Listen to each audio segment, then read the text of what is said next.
2+ rushing TDs, and 60+ receiving yards in a single game, joining Aaron Jones, who did it twice, Amon Green, who did it twice, and Dorsey Levens, who did it once. It's Mr.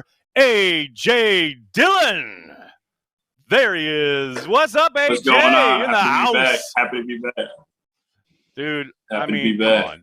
You got to be loving life after that game. You just tearing it up in the snow. What's going on?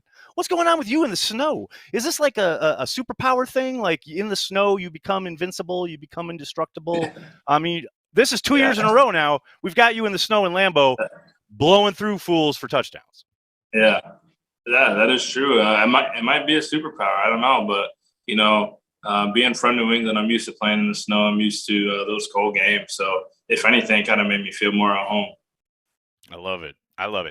Something that I noticed a couple of different people mention, and LaFleur actually said this in his post-game presser about the Seahawks. Obviously, this team that, the defense, the job they did, you can't say enough about that. But it was funny watching the DK Metcalf thing at the end of the game. LaFleur said that they showed clips. The coaching staff showed you guys clips of the Seahawks trying to instigate stuff, trying to start stuff, maybe post whistle, etc. Did you experience any of that? Were the Seahawks a little chippier than maybe other teams you've faced throughout your career? I personally didn't really experience anything too crazy. Just the kind of normal, kind of trash talk back and forth. But that's part of the game. People tell me I run soft or whatever the case is, pushing me down a little bit extra. Whoa. What? Someone said what? That's how it goes. That's how it goes. You break off a long run, that was a soft run. Then you do it a few more times, you don't hear too much about it. I love it. Well, obviously you got involved in the passing game as well yesterday. What was the week of practice like without 12 as far as knowing, okay, these are the plays, but we're going to have a different quarterback? Was that, I'm not going to say seamless because how could it be, but was that weird? What was that like? 12, pretty much knows this playbook better than anybody ever, obviously. But, it was, kind of just picking up where we were last week. Jordan was at the helm, doing a great job, improving and everything like that. And so then we got into, I forget which day 12 was able to come back, but we got to warm up in, and he was out there and ready to go. So it was awesome. I forgot to ask because, I got to know. Talking about, running through guys in the snow. Did you get to say anything to Bobby Wagner as you were running through his face? He's the one guy in between you and the end zone, and you plow through him, as we're showing here on the screen. Yeah, no, I didn't get to say anything right then, but I did talk to him after the game. I was doing an interview on the field, and he came over to me, and I forget exactly what he said, but he was pretty much just way to run the ball, good work out there today. And I was just so shocked because he's obviously been somebody I've watched for so long. Probably Hall of Famer for sure. Just so literal legend. I was kind of out there starstruck that he came over to me. So I was like, oh, you're a legend. I really flopped. I should have asked him for a jersey. But yeah, no, that was really cool. I think it was kind of like a mutual respect thing. And anytime you can have a elite player like that come and tell you did a good job, you're definitely headed in the right direction.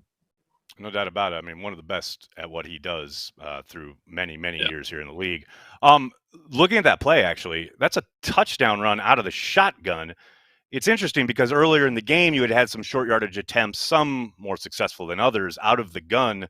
I know Matt was asked about that. How do you feel about it? Does that matter to you as a running back? Obviously, there's different steps, there's different footwork, what have you, running out of, say, I-form or single back or out of the shotgun. Does that matter to you at all? Or is it just, okay, just give me the ball and I'll make it work? No, not really. Maybe in the slightest way, there's a play I might like more than another, but that's kind of week to week. You hit one really good in practice. You're like, oh, this is the play I want to get called. But no, it doesn't really affect me much. Anytime, as a running back, obviously you want to run the ball. So anytime you get a run play called, I'm always licking my chops and trying to score. Obviously, the injury to Aaron Jones will undoubtedly thrust you into a much bigger role. Was there anything said between you and Aaron after that happened? I know there were a couple shots of Aaron on the bench and basically wrapped up in that parka. Do words get exchanged at all, or is it just, you've got a job to do and you're gonna have to deal with it later? He's like my big brother on the team. Somebody I'm really close with, and not just because we're running backs. And so, when he came off, obviously I had to go right in at that moment. But when I got a chance to come off to the sideline, I was just like asking him how he was doing, things like that. And, he was like, you got it. Like, we need some points. We need a touchdown. Go ahead and go finish it off. Just encouraging. And each time I came off, we were talking. I was making sure it was warm under there and everything. But, yeah, absolutely. Well, the good news, apparently, I think Matt kind of confirmed this, is that it's not going to be a season ender. So hopefully we'll get you guys back out there, your tandem Thunder and Lightning going again. But for the meantime, we're going to be seeing a lot more of you. And I know I got some folks here on the guest panel who want to ask you a couple questions about that and other things that happened in the game. Let's bring our guest panel in. All three of these gentlemen produce content with Cheesehead TV. We got Mark Oldacres, we got Matt Mamba, and Cody Roadcap, all in the house. We'll start with Mark. Mark, what do you got for AJ? Hey, AJ. How you doing? Doing well. How are you doing? Yeah, I'm good and good. So I got a couple of questions for you. First of all, I just want to say congratulations, obviously, on the 2 touchdowns. But we, as the Packers fans, have waited a long time for those Lambeau leaps. And they were some of the most impressive Lambeau leaps I think I've ever seen. I think if there was not people in the stands, you probably would have been in like the second row of seats. Like, I've never seen somebody clear the wall by that much. It was incredible. Yeah, but I had to make up for last year. Last year in the Titans game, I didn't make it up the first time. Second time, I had Lazard push me up there, and I took pride. Like, something I've always taken pride in, especially being a bigger guy, is my vertical. And so that was my big thing at the combine when I went, having a high vertical and everything. And so, everybody's been clowning me for the last however many months, 11 months. Including Mark. Mark clowned you on our draft show. Mark clowned you on our draft show. Oh, he can't get up the wall. Where'd you find this guy? I got my mother-in-law over here asking me if I can dunk a basketball and stuff. Everybody's teasing me. So, I saw it and I was like, I'm a 2-footed jumper. I jumped up there. And honestly, if there were not fans in that first one, there weren't fans I was going face first over top, which would probably have been another Lambeau leap fail. But the fans helped me up, kept my balance and everything. It was awesome. Well, the thing I wanted to ask you about that was, as impressive as your leap was there any resentment at all for, you get up there, you're feeling good, it's been a long time coming, and then you look to your left, and then here's this massive offensive lineman, Elton Jenkins, who's just like, oh yeah, I just got up there as well. It was really easy, actually.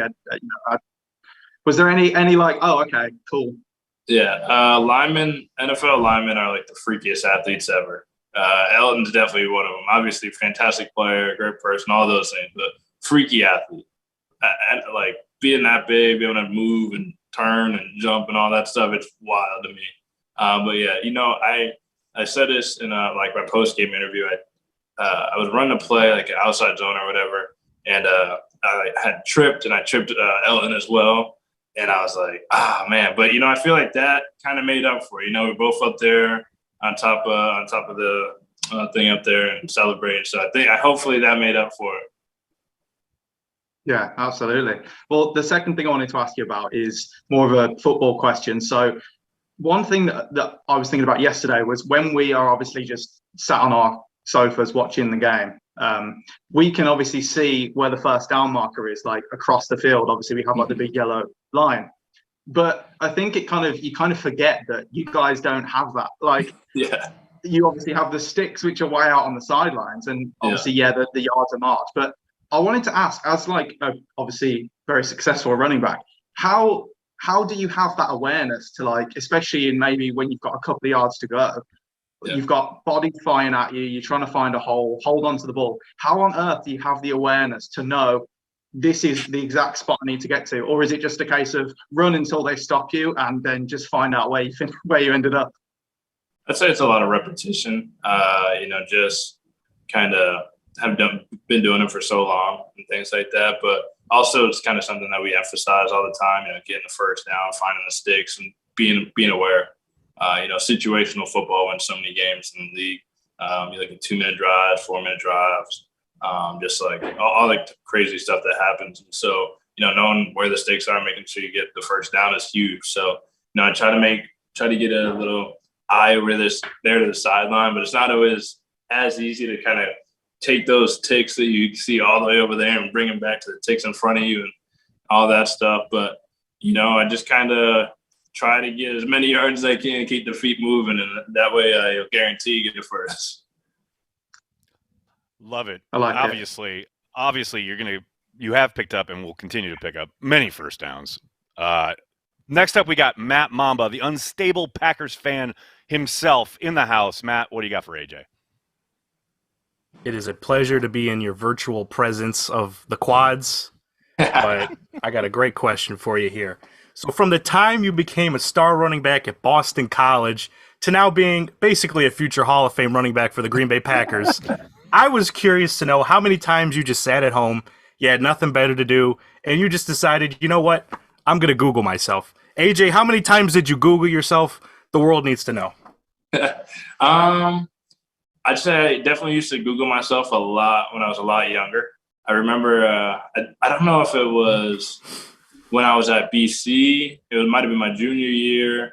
I forget, but whenever I first got my Wikipedia made a person profile of me, I thought that was the coolest thing ever. I was like, I made it. I was definitely in college.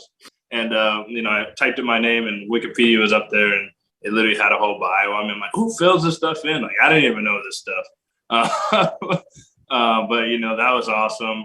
Around draft night, I wanted to search for all the what people were saying, all that stuff. But it's been a little bit, but I'm never shy from going and checking out and seeing how I'm doing. So as far as you're concerned, your Wikipedia is up to date and an accurate source of AJ Dillon information. Yes, I say that now, and I know by the time I go look at it after this, somebody's gonna have changed it to the most wildest stuff. Tonight on Carry the G, AJ Dillon confirms he is a future Hall of Famer. Yes, of course. Yeah. All types of stuff. But that's what else awesome. You got, Matt? Appreciate it. All right. My second question. This is a much more important and serious question here. You're a young running back playing football for the most legendary NFL franchise that ever existed. And you're playing alongside some of the best football players to ever play the game. In fact, some might even say you're playing with the greatest NFL player of all time.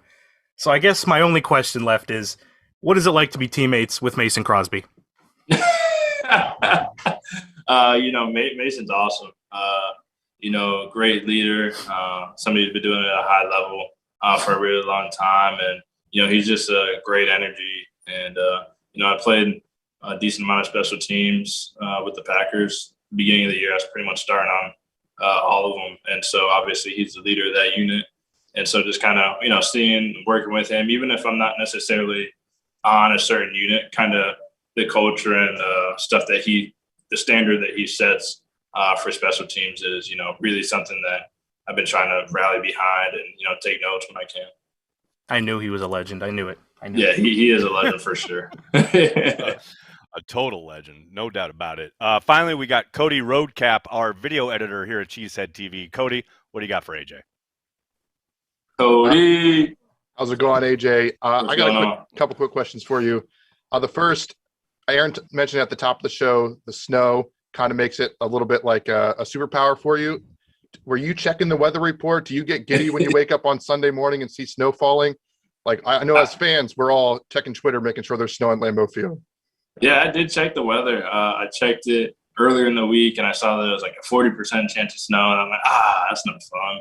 And then it gets closer and closer, and then it was only supposed to snow throughout the night. And then we got up to the game, and it wasn't snowing anymore. And then second half came, snow started coming down. I was like, this is Lambeau Field. This is the most historic place ever. And we had full fans. So I find that's up to this point, that's my Lambeau Field experience. That was so much fun. Yeah, I know for me personally, getting there in the snow is like a dream come true. So I'm definitely envious that you guys get to play in it all the time. My second question is, you're well on your way to being the mayor of Door County, but starting tomorrow, will you become an owner of the Green Bay Packers? Are you buying any stock? Absolutely. I just think it'd be the coolest thing ever. To be, regardless of how significant of a piece of ownership you really have, I think it's really cool to, be a part of such a historic franchise in a different way. Obviously I'm a player, but hey, I can walk in next year when we draft whoever we draft, I can be, hey, I drafted you. so yeah. You can also show up at the shareholders meeting in the summer. That'd be great. Like that'd be like Exactly. if you were awesome. in the bowl with all the unwashed, and there comes AJ just like hanging out. that'd be perfect. Awesome. All right, it's time. We've waited long enough. He's back from his honeymoon. Let's get to Tyler with AJ's social life. Oh yeah.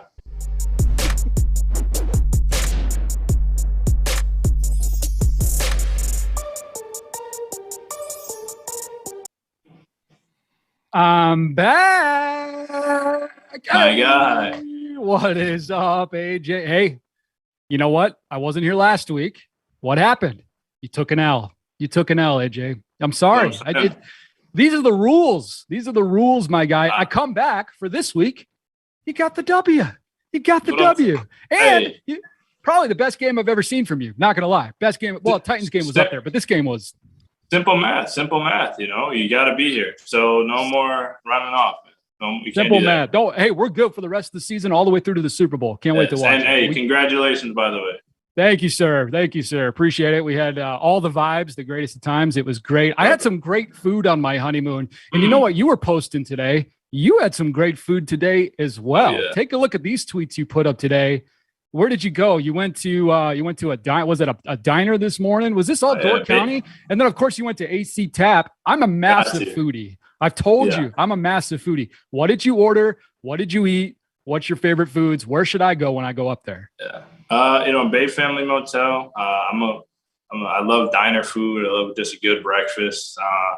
It's kind of a Green Bay. I feel like everybody in Green Bay has got a Bay Family. So it's awesome. We went to Bay Family, me and my fiance. I got some steak and eggs, scrambled eggs, some chocolate milk, some coffee. And then obviously went up to AC Tap. Now I'm in Door County. Naturally, you got to do my mayoral responsibilities, check on the townsfolk. And garlic parm wings from AC Tap, literally the best wings in all of America, maybe in the world. I don't know. But you can put that on my Wikipedia page. Have you gone into the kitchen? Like diners, drive-ins, and dive style, seen how they make these wings? I mean, are they brined? I don't even want to know, but what I will share is that they're twice baked. I'm pretty sure. Okay. So I may have the way that they're made messed up, but I'm pretty sure that they're fried or they're baked, flashed, frozen, fried, and then baked again or something like that. I might have the rotation off there, but it's a really elaborate process, and the sauce is to die for. And they also have grilled wings, which I found out today. Wow. So I felt a little healthier eating those, even though it's probably even like the same. But I felt really healthy eating them. Well, you looked really healthy on the football field. There was a lot of people that were saying, especially, you said on draft night, you went on Twitter, you probably saw this. Mm-hmm. There was a lot of people that were saying out there, we like to call them around here haters. Okay. There's a lot of haters out there, a lot of casuals, a lot of clowns. I'll tell you what, this group right here, I don't know if you can really see on the screen what this is, but this is a screenshot of a tweet from each one of us on this panel who were not haters on draft night and the days preceding after. We were rooting for you. Okay. So we want to let you know you're in friendly company here as we get into this conversation here. I don't know if you heard, but PFF didn't even have you on their draft board for draft night. Aaron Rodgers famously had a quote one night when they asked him, what do you say to all the doubters and all the haters and all the people? And he famously said, shh. Is this your moment? Was last game your moment? Tell us about this. Did you see the hater comments on draft night? How do you feel about now today, knowing that you ran through the hater's face with a piece of Bobby Wagner all over you. How tell us about that, man? Yeah, no, I've seen all the comments, all the should have drafted this, should have drafted that, can't catch, can't do this, can't whatever, too many carries on his body, etc. Blah blah blah blah blah. But that's just part of it. And the Green Bay community, the loyal ones, have been overwhelmingly supportive. Through the bad games, when I'm not playing, through COVID, to the games like yesterday. But, I wouldn't say that was my shish moment yet. Still got a long way to go, a lot better games, a lot more to do. I'm not satisfied with that being the best one before I'm done. So we're waiting on the shish moment, and I'll let you know when it happens. Sounds good. We can't wait. Maybe it'll be when you hoist in the Lombardi Trophy and just a few short months. Gotta bring one back. Can't wait to see it, my guy. No, but for real, we appreciate you. Everybody, the real fans, the non-casuals, the non-haters. We love you, my guy. Dude, it is so easy to root for you. We're so excited. We don't care if you were drafted in the first round or undrafted at all, or not even put on the draft board like those nerds over at PFF, man. We got you. We're excited for it. We can't wait to see what you do for the rest of this year. I appreciate that. If you didn't see, PFF actually put up a video. They put up a story yesterday of my catch, which I thought was really ironic. They must be tuning in to Cheesehead TV. Somebody's watching Cheesehead TV. They must be. They have us blocked on Twitter. We have a long history with the guys over at PFF, and I know many of them, and they're good dudes. They're good dudes, but you in particular, and the drafting of you is a very contentious point, which I love that you continue to make them look stupid. It's great. I would be remiss though if I didn't remind our viewers and our listeners to head over to ajdillon28.com for everything Quadfather, including tons of great merch, including a free signed Quadfather 8x10 with any order over $100. Be sure to check that out. Phenomenal stuff, as always. Big thanks to Mark, Matt, and Cody for joining us tonight. Tyler, great to have you back. It feels like the show ran really smoothly. It's like somebody wasn't here and things went really well. I can't really put my finger on it, but I'll get it this week. I'll get it this week at some point. AJ, you're a legend, man. Thanks so much for joining us. We'll see you next week, bud. Appreciate you guys, man. Love it every week. Every week, baby. Love it. Keep carrying the team. We'll see you next week.